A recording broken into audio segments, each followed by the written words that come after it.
My name is Pastor Wagala Hodari.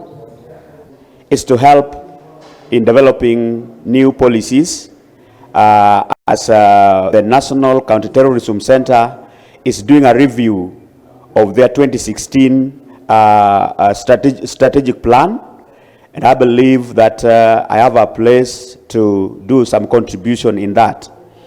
It is true that of late we have seen different aspects of radicalization. Traditionally, we knew radicalization as the radicalizers were using the Islam, that is the Islam as a religious faith. But now things on the ground are being diversified. We haven't seen Christians who are being radicalized. My name is Hafsa Ondieki from Nakuru County, also a resident in Nakuru County. I work with a youth-led organization known as Youth Melanoma, where we target our youth and we give them a platform where we advocate for violent extremism, where we give them a platform where they can learn and educate themselves of the impact that it brings to themselves and the community at large. My name is Njenga Miri.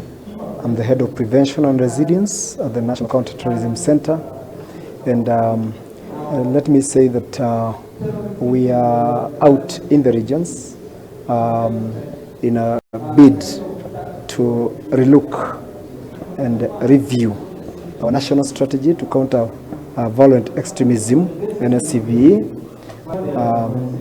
engage our public across different sectors, as you've seen, religious leaders, private sector, civil society organizations, media also, and all of us, security practitioners, so that we can together relook at and evaluate how the performance of this strategy has been, with a view of improving it. Haya,